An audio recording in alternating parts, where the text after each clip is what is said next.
मुबारक ईद है, रहमतों से भरी मुबारक ईद है, मुबारक ईद है, मुबारक ईद है, रहमतों से भरी मुबारक ईद है।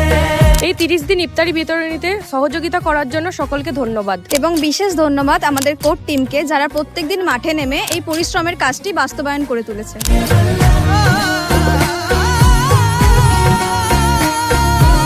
আমাদের 500টি পরিবারকে যে ঈদের উপহার দেওয়ার কথা ছিল তা আমরা ফান্ডের ক্রাইসিস এবং সময়ের জন্য করে উঠতে পারিনি, তবে আলহামদুলিল্লাহ আজকে আমরা 200টি পরিবারের কাছে ঈদের উপহার তুলে দিতে পেরেছি। मुबारक ईद है, रहमतों से भरी मुबारक। সকলের কাছে একটি আবেদন, এভাবেই আমাদের সহযোগিতা করুন ও পাশে থাকুন, যাতে ভবিষ্যতে আমরা আরো বড় উদ্যোগ নিতে পারি। এবং আরো বেশি মানুষের পাশে দাঁড়াতে পারি।